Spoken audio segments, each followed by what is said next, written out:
देखो, वोट चोरी का मामला तो अभी 64 जगह महाराष्ट्र में मामला सुप्रीम कोर्ट में गया है। 64 चुनाव क्षेत्र में 136 सीटें बीजेपी को मिली। उसमें 64 सीटें जो है बीजेपी ने इस तरह की हेराफेरी से जीती है। तो 64 लोग जो है वो ईवीएम मशीन के रेफरेंस में हंगामा कर रहे हैं। 1000, 1500, 2000 से ये हार जीत का फैसला हो। अभी मैं कुछ नेताओं से मिलकर आया यहाँ विधानसभा में, तो उनका भी कहना है कि 1000, 1500, 2000 से ही होगा फैसला। तो इतने वोट तो हम लोगों को हो जाएंगे, तो इससे तो हमारी वजह से भी कुछ लोग हार जाएंगे। तो ये हारना तो बीजेपी को मजबूत करने जैसा हो जाएगा। तो ये हम लोग ध्यान रख के सोचेंगे कि गठबंधन करना चाहिए। जो उनका एमएलए है ना, पार्टी में बीजेपी में है, तो उनकी सुनवाई नहीं होती है। उनके पास इतनी भी औकात नहीं होती है कि वो पार्टी के मंच पर कुछ कहे। मोदी ओबीसी है, उनको समझ में नहीं आता कि ओबीसी की गिनती होनी चाहिए। निश्चित रूप से समझ में आता है, वो तो कहते रहते मीडिया के सामने की बहुत चालाक है, बहुत चतुर है, बहुत समझदार है। तो उसको ये समझ में नहीं आता साला कुत्तों की गिनती हो रही भारत में और इंसान ओबीसी की गिनती नहीं होनी चाहिए। समझ में आता है, समझ में आता है, ये समझ में आता है, इतना ही है।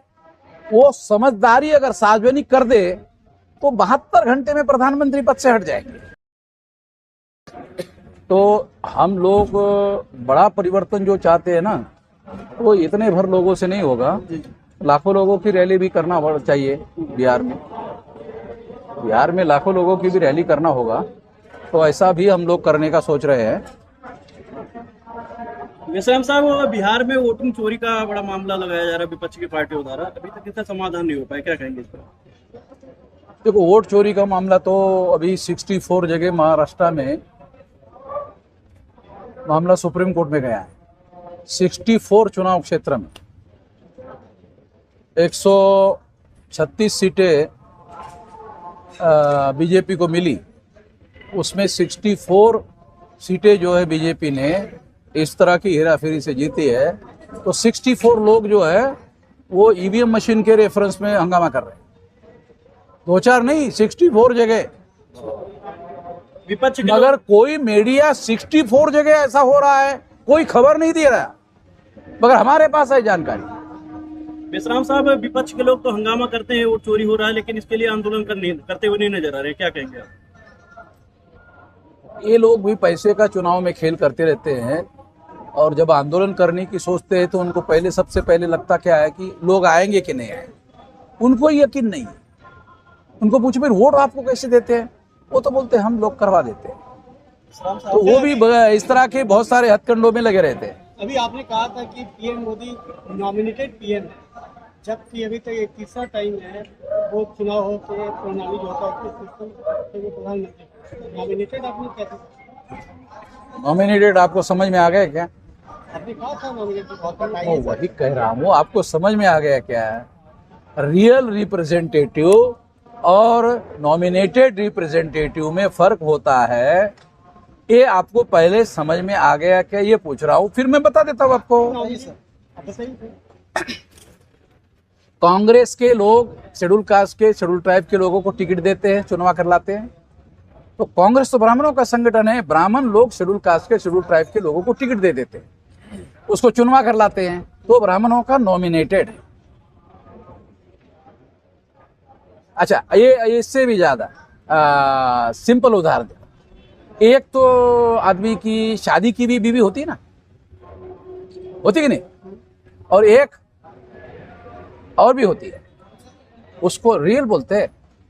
ये भी रियल बीवी है। क्या बोलते हैं देहात में?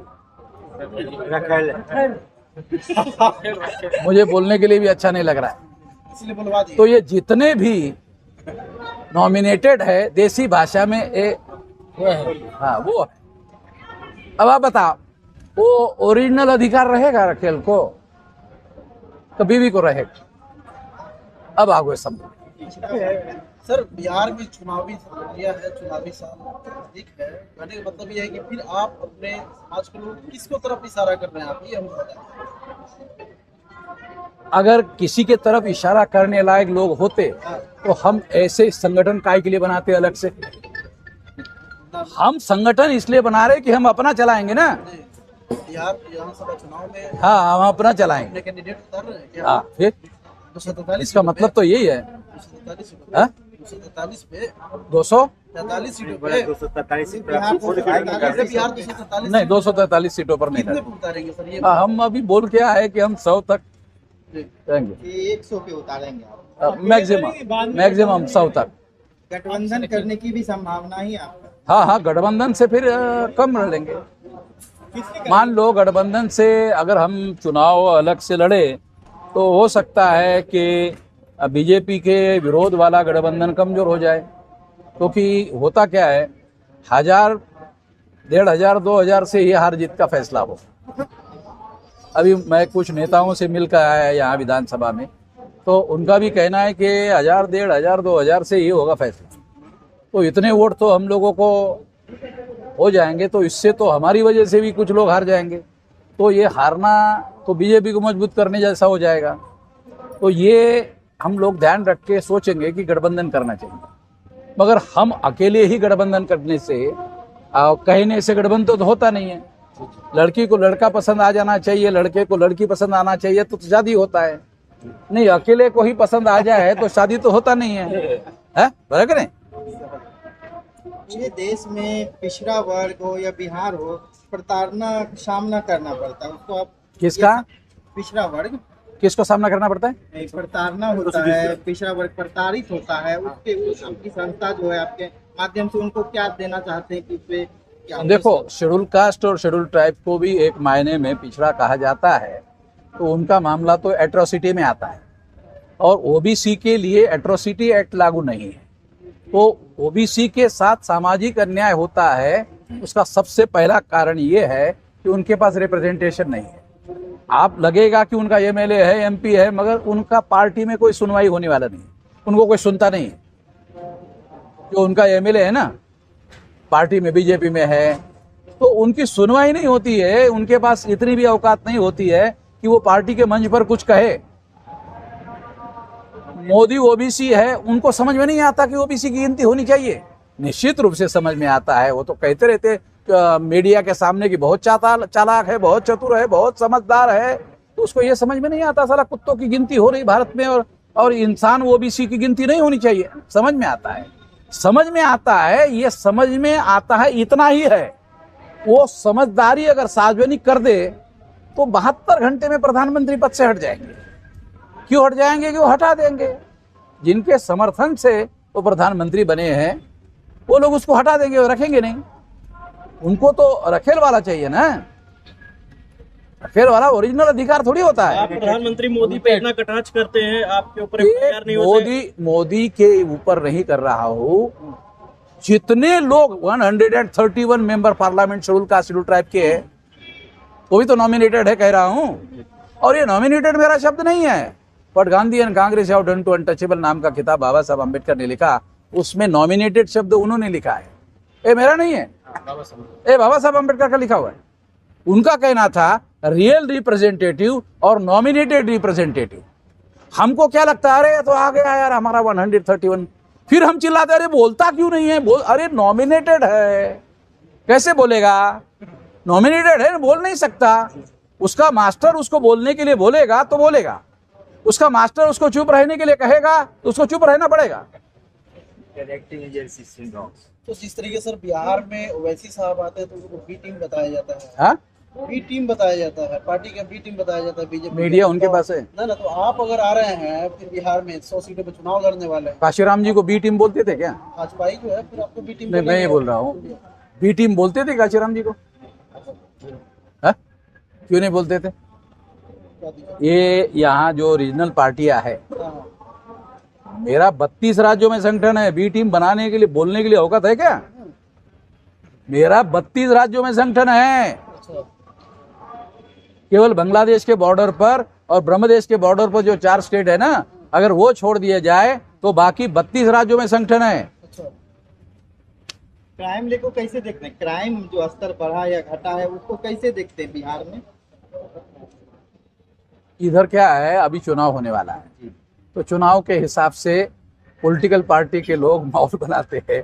तो उसके लिए तो अराजकता का मुद्दा जो है लालू के समय में बनाया था इन लोगों ने, और उसका फायदा उस पार्टी को हुआ। अभी वही अराजकता का माहौल बना रहे हैं कि ये तो नीतीश के समय में भी ऐसे हो रहा है, इसको हटाओ। ये पुराने अनुभव से ये सीखा जा सकता है। ये अभी चुनाव के लिए माहौल बना रहे हैं ना। अच्छा, ये विपक्ष करा रहे हैं या पक्ष करा रहे हैं ये चीज? विपक्ष के लोग यूनाइटेडली मीडिया में ऐसा माहौल खड़ा कर रहे हैं। लेकिन सर ये खबर है, सच्ची खबर है, 15 दिनों में लगभग 50 मर्डर कर दिए जाते हैं। ये कहीं ना कहीं ये अब इसको तो सत्ता से नहीं बोला जा सकती, कहीं ना कहीं लॉ एंड ऑर्डर जो फेल है अपने बिहार में। सत्ता का नियंत्रण अगर नहीं हो तो ये हो सकता है, और सत्ता का नियंत्रण है तो नहीं हो सकता है। तो सत्ता जिसके पास है वो जब चाहे नियंत्रण ढीला कर देता है, जब चाहे नियंत्रण पक्का कर देता है। पक्का कर देता है तो नहीं होता है, ढीला कर देता है तो हो जाता है। तो कौन जिम्मेदार है?